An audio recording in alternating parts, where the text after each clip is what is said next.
Hello friends, we're back in Raccoon City with the Chapter 25 Project W public test build. With this upcoming chapter, we are getting 1 new killer and 2 new survivors, which means there are 9 new teachable perks. And with that, I'm going to go ahead and give you a quick rundown. This is my very first look at these perks. I will have videos later on playing with the perks, playing as each of the new killers, so be on the lookout for those. But for now, we're only going to look at the perks. And we are going to start with the new killer that is coming, the Mastermind. Albert Wesker is a brilliant and ruthless mastermind infused with the power of Ouroboros. His personal perks, Superior Anatomy, Awakened Awareness, and Terminus allow you to vault faster, see other survivors' auras while carrying one, and cause survivors to be permanently broken when the exit gates are powered. So here is Wesker, and again, I will have another video actually playing as him and my first impressions playing him. To preface, I am a survivor main, so don't expect anything too fancy from that, but it will happen. His perks. Oh, it didn't pop up. Usually it's like, hey, here's the new perks. Anyway, let me just pull up character info. Let's look at his first one, Superior Anatomy. So this is at level 3. I imagine the cooldown, that very last line there, is what is affected by tiering. So decades of research have culminated in you. Something faster, stronger, and more dangerous than any human. When a survivor performs a fast vault within 8 meters of you, this perk activates. The next time you vault a window, your vaulting speed is increased by 40%. This perk has a 30-second cooldown. That's pretty fun. I don't think that's going to be super strong on most killers, but that is pretty fun. Imagine stacking that with like Bamboozler or something. I think that would be kind of like a funny build. I would like to see this on Legion. I think this could be really funny on Legion, because obviously they don't vault as fast as survivors, I don't think. I think it's a little bit slow. I think they vault like medium vault speed. But this could be really funny with Legion. Awakened Awareness. Your genes have been altered to heighten your senses in intense situations. When carrying a survivor, you can see the aura of other survivors within 20 meters of your position. Aura is revealed that way. Stay visible for 2 seconds after you stop carrying the survivor. That's not bad. That could pair well with Starstruck, and then if you add Lethal Pursuer, then you get 4 seconds of aura reading after you hook a survivor. Terminus. You are a brilliant tactician who prepares for every eventuality. When exit gates are powered, this perk activates. While Terminus is active, injured, downed, and hooked survivors are inflicted with the broken status effect until exit gates are open. When exit gates are open, survivors will stay broken for an additional 30 seconds. Ooh. Now, if you aren't aware, the exit game timer is at default 2 minutes, so you really only have like a minute and a half to really heal anybody if you need to. And then if somebody is downed, it does slow down the timer by half, so it could be as short as 2 minutes or as long as 4 minutes. Interesting. And we have 2 new survivors with this chapter. Let's take a look at Ada Wong first. Very pretty.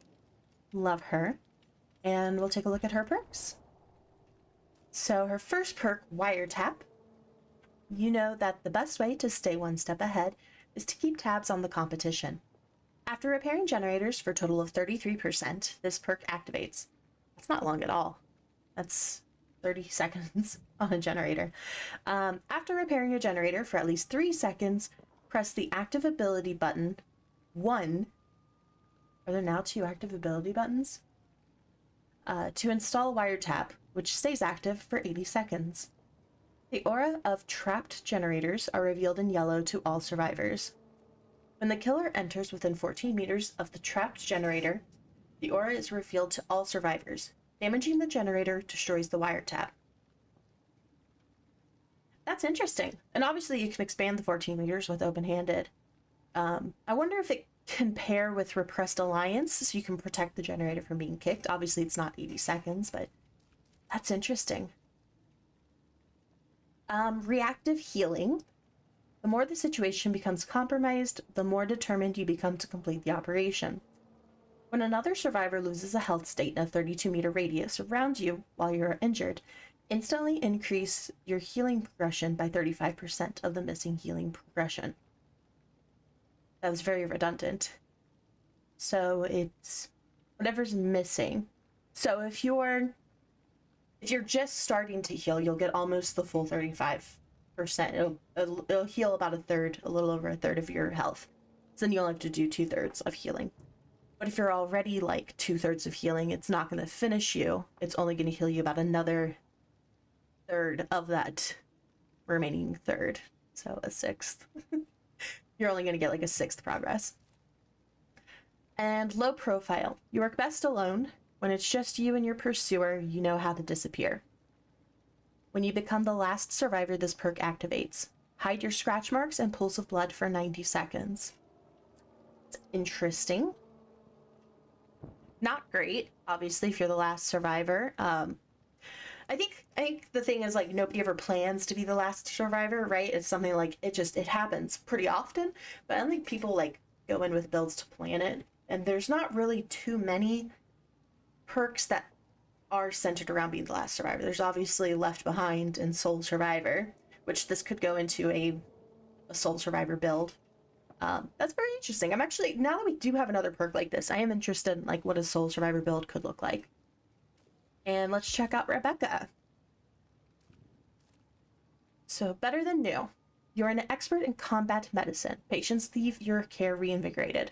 Upon completing a healing action on another survivor, the targeted survivor gets a 6% speed boost to repairing generators, healing, opening chests, and cleansing totems for 35 seconds.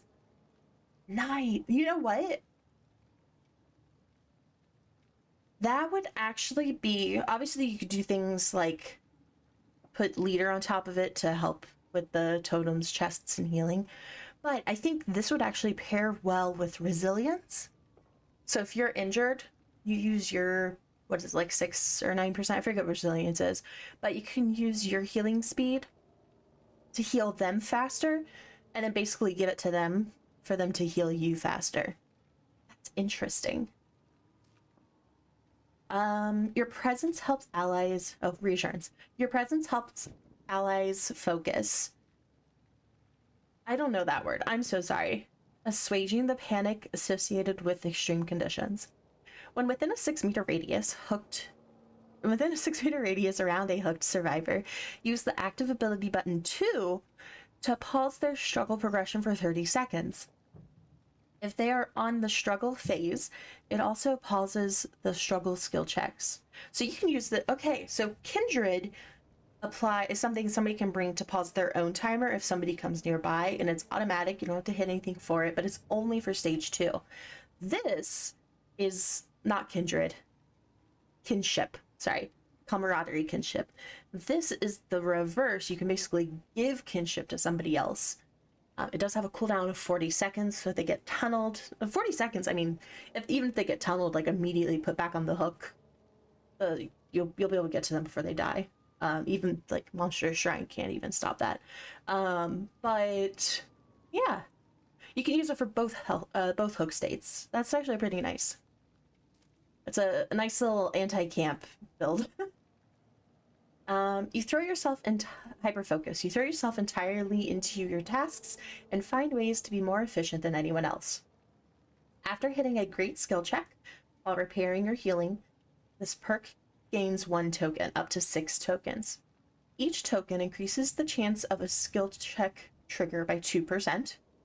The skill check cursor speeds by 4%, and the bonus progression for great skill checks by 30% of its base value. Wow. The perk loses all tokens in case of normal skill check successes, skill check fails, or if the action is stopped by any means.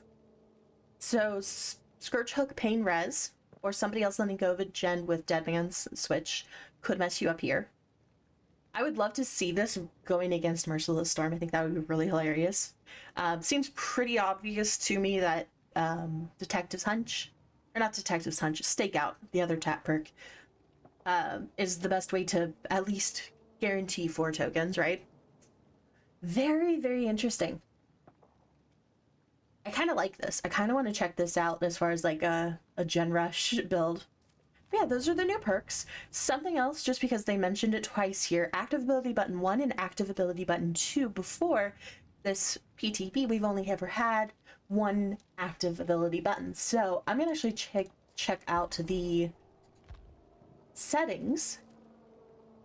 Yeah, I'm pretty sure this is new. Yeah, because it was always like E for dead hard, right? Interesting.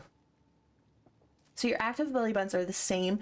Now, something to be very mindful of, and I'm actually probably going to go mess with my key bindings to change this up, is your actions are set to a different default. For Xbox, it's usually right bumper, so these are usually the same. That's why people drop pallets when they try to heal, because they don't switch these up. So I am going to actually have to go in and fix it so that my active ability button is something different. Huh. Very interesting. What button don't I use? I don't use Y. Suppose I could do that. Oh, I have to actually plug in my controller. But that's new. I wonder what other perks have changed for having like active ability 2. Let me actually go and look real quick through... Where's Nancy? Nancy? Because I know I have everything on her. What other perks rely on active ability buttons? Any means necessary does. So, active ability button 1. So that has not changed. Blast mine is active ability button 1.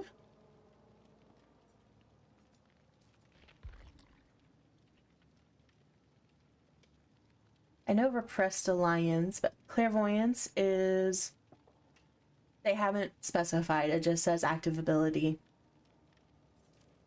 Or, wait, no, not active ability. Hold the ability button while empty-handed. That must be like that. I've never used clairvoyance, even when I got adept Michaela. Flashbane's active ability 1. Diversion's active ability 1. For the people is 1. Dead Heart's probably still 1. Yep. Repressed Alliance. Actually, I want to check that out if that's changed to like active ability 2 or something. Where are you at? Active ability 1. Interesting. So there's only, it seems like there's only like one option that has active ability 2 right now. That is very interesting that we now have 2 active ability buttons. Anyway, I'm going to go ahead and start leveling up some characters and getting some gameplay in, and hopefully this video will come out soon.